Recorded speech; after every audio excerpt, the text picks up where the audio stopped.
Aujourd'hui, je vous emmène dans les grottes de Zugarramurdi, village espagnol situé proche de la frontière dans la municipalité de Navarre. Entre 1608 et 1609 eut lieu l'une des plus grandes chasses aux sorcières entreprises dans le Pays basque. Un souvenir tragique d'un féminicide de masse ancré dans la culture locale. Si les États-Unis ont leur célèbre procès des sorcières de Salem, la France a aussi connu les siens, les procès des sorcières basques. Des procès cruels et sanguinaires qui mèneront au bûcher près d'une centaine de femmes au début du XVIIe siècle. Tout commence en 1608 du côté français, où les actions des autorités contre la sorcellerie font rage. C'est le juge Pierre de Lancre qui dirige la vague d'assassinats envers la communauté basque, persuadé que cette zone géographique est sous influence diabolique. Une chasse d'une violence inouïe, au cours de laquelle les forces de l'ordre arrêtent toute personne suspectée de sorcellerie, bien souvent sans preuve et sans même savoir à quoi peuvent ressembler ces rites. La peur se propage et une grande partie de la population s'exile vers le côté espagnol. Cette migration soudaine de prétendus sorciers inquiète les autorités, et il ne faut qu'une année pour que l'Inquisition espagnole s'y mette aussi. Notamment après qu'une Maria de Chimildegui ait dénoncé ses pères en France, à Cibourg, et dans le petit village de Zugarramurdi. La vie culturelle basque est différente jusque dans les églises. Le juge de Lancre assiste à un rite funéraire, les cimetières se trouvant dans les églises, et y observe les femmes brûler des cierges sans écouter le prêtre. Pour lui, c'est un manque de respect envers la religion catholique. Aussi, la construction politique des villages fait que les femmes possèdent une certaine autorité, notamment lorsque les hommes partent naviguer des mois en mer pour chasser la baleine, en terre neuve. Elles assument alors seules toutes les charges mentales et physiques du village. À cela s'ajoute la pratique des accouchements, des avortements, et leur fine connaissance des plantes, celles qui guérissent, qui empoisonnent ou qui peuvent être une source de plaisir comme les champignons hallucinogènes. Pierre de Lancre venait d'une société ignorante, fermée d'esprit et patriarcale. Pour lui, l'organisation de cette communauté était donc inadmissible et contre nature. Dans sa quête, ce juge écrit un livre décrivant les rites sataniques de ces femmes. Elles y offriraient leur corps au diable lors des sabbats, cérémonie réalisée dans le plus grand des secrets. Dans la mythologie basque, toutes les entités se trouvent dans la terre. L'exemple le plus célèbre est la grotte de Zugarramurdi. Des banquets y sont célébrés, rassemblant des milliers de personnes, surtout pour célébrer le retour des bergers ou justement des marins, lors de leurs nombreux voyages.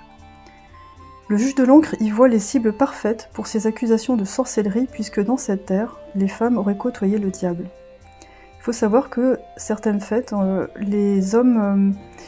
Le chef, justement, de la fête avait une tête de bouc sur lui et les femmes portaient des chapeaux en forme de lune. Donc ça pouvait prêter un peu, peut-être, à confusion. On a aussi le fait que cette communauté avait sa propre langue, le basque. Un dialecte mystérieux parlé des deux côtés de la frontière franco-espagnole et dont les racines sont encore inconnues. Le juge de Lancre ne la comprend pas et alors convaincu, les Basques font de l'espionnage en France pour le roi d'Espagne. Les uns après les autres, les villages voient des centaines de jeunes femmes arrêtées, interrogées et torturées. Ce ne sont même plus de simples villageoises envoyées vivantes au bûcher, mais des femmes de la haute société, femmes de notaires, de comptables. C'est à ce moment que la limite est franchie. D'ailleurs, quand j'étais au musée, on nous a expliqué que la moitié, c'était moitié femme, moitié homme. Contrairement à d'autres régions ou pays, on avait aussi des hommes qui étaient accusés. Donc, quelques hommes puissants couplent le juge dans son élan. Les marins basques interviennent aussi à leur retour, alertés de la folie meurtrière qui terrasse leurs femmes. Cette période voit également naître la période des Lumières, proche de la science, où bûcher rime avec barbarie. Mais le juge de Lancre ne sera jamais inquiété, il finira d'ailleurs même conseiller du roi et membre du Conseil d'État.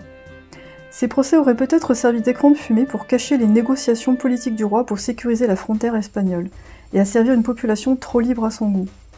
En Espagne également, ce massacre est remis en question par le scepticisme de l'Inquisition espagnole, notamment par l'inquisiteur Salazar. Celle-ci reçoit une lettre en mars 1610 confirmant que la chasse aux sorcières repose sur des mensonges. En effet, après plusieurs enquêtes, des incohérences entre les témoignages des accusés ayant assisté au même rite ont confirmé ces suspicions. En 1614, un rapport du Conseil suprême espagnol déclare qu'aucune condamnation ne peut avoir lieu avec de simples accusations. Il est alors décidé de suspendre tous les procès de Logroño en Espagne, ceux-ci ayant eu lieu après les enquêtes du juge de Lancre. Petit à petit, cette terrible chasse aux sorcières prend fin, et il est notable de voir que cette chasse aux sorcières s'est terminée 100 ans avant les autres pays d'Europe, ce qui est plutôt bien, quelque part. Et aussi à l'époque, il y avait pas mal de famines, donc j'ai l'impression que les gens, c'était plus facile aussi de négocier des choses avec eux. En fait, il y a une espèce de terreur qui s'est répandue à ce moment-là, où les gens ont commencé vraiment à croire à tout ça, à mettre les enfants dans les églises, à avoir peur la nuit, enfin ce genre de choses. Cette tragédie confirme que le Pays basque, déjà au XVIIe siècle, avait ses propres lois, sa langue, sa culture, et qu'il ne se soumettait à aucune règle extérieure sous aucun prétexte. Mais ce qui fut interprété comme de la sorcellerie n'était que purement culturel. Dans la région de Navarre, 1590 personnes ont été reconnues coupables de la sorcellerie. En Guipuscoa, 340 sorcières ont été démasquées. La grotte du village de Zugarramurdi est désormais connue pour avoir accueilli des soi-disant sabbats et célèbre ses victimes encore aujourd'hui. Donc pour Zugarramurdi, il y a eu 11 personnes brûlées, mais en fait 6 brûlées vives et 5 autres, c'était juste les effigies qui ont été brûlées, c'est-à-dire que ces personnes sont mortes en prison sous la torture. Donc on a brûlé des cartons voilà, officiellement sur la place publique pour les représenter. Il y a des victimes qui ont été expropriées, bannies, mis au banc de la société, ça a été vraiment terrible. Il y a aussi des enfants qui ont été accusés, donc ça aussi, j'ai pas vu trop de détails là-dessus, mais ça m'a choqué. Donc au niveau de leur culture, on nous parle souvent de Marie, M-A-R-I, la divinité féminine. À la base, ils avaient une religion pré-chrétienne qui était centrée sur un génie ou une divinité de genre féminin. Son conjoint Maju ou Sugar semble aussi avoir joué un rôle important. Donc c'est un couple chthonien qui appartient à la Terre, qui semblait détenir le pouvoir éthique suprême, de même que la faculté de créer ou de détruire. On raconte que lorsqu'ils se réunissaient dans les grottes des sommets sacrés, ils engendraient des orages. Ces rencontres avaient lieu les vendredis soirs, le même jour que les Aquelarre.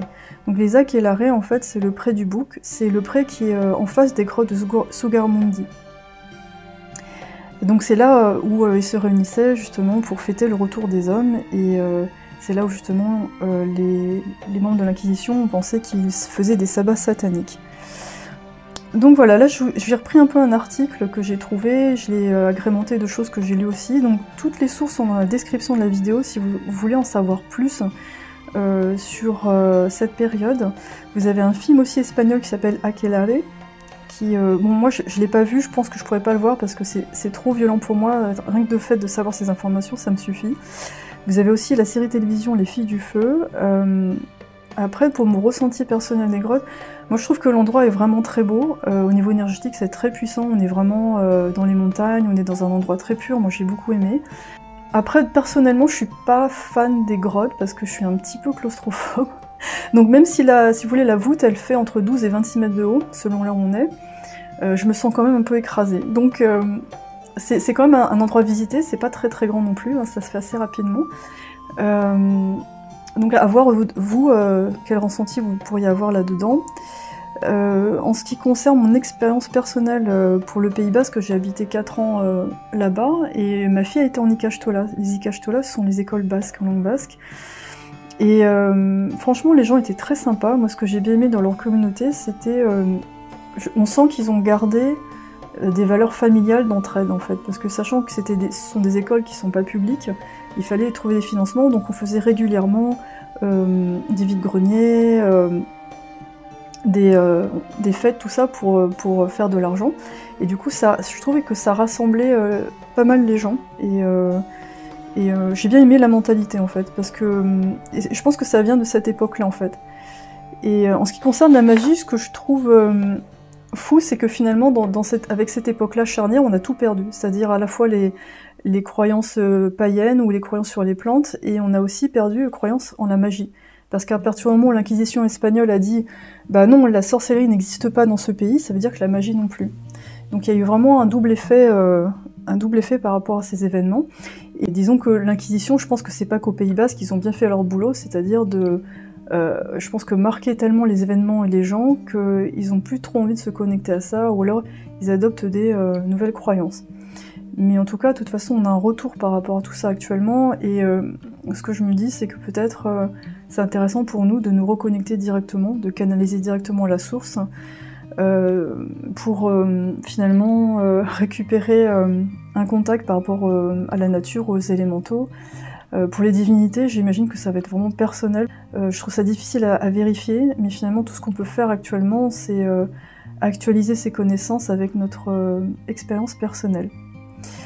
Voilà, bah écoutez, j'espère que tout ça, ça vous a plu. Si un jour vous passez près de la frontière espagnole, je vous recommande de faire ces visites. Il y a aussi les grottes de Sars. On a aussi une marche aux sorcières qui part des grottes de Sars qui va jusqu'aux grottes de Sogarmundi, et qui est organisée par une personne. Je vous ai partagé aussi sa chaîne, c'est un guide qui connaît bien la mythologie basque. Il a fait pas mal de vidéos sur sa chaîne, donc je vous recommande d'aller voir si ça vous intéresse, si vous avez envie d'en savoir plus. En tout cas, voilà, moi je vais continuer à faire mes petits voyages et vous partager tout ça parce que il y a plein de choses à redécouvrir et à apprendre et à assimiler. Je vous remercie beaucoup et à très bientôt pour un vlog ou un tirage. Je suis connectée avant de venir ici et ils m'ont demandé quelque chose de la mer, quelque chose de la terre et quelque chose à moi. Si un jour vous passez par ici, peut-être que vous verrez mes petites offrandes. Ou alors elles ont disparu, elles sont prises par les esprits de la nature. J'espère qu'ils vont bien les réceptionner.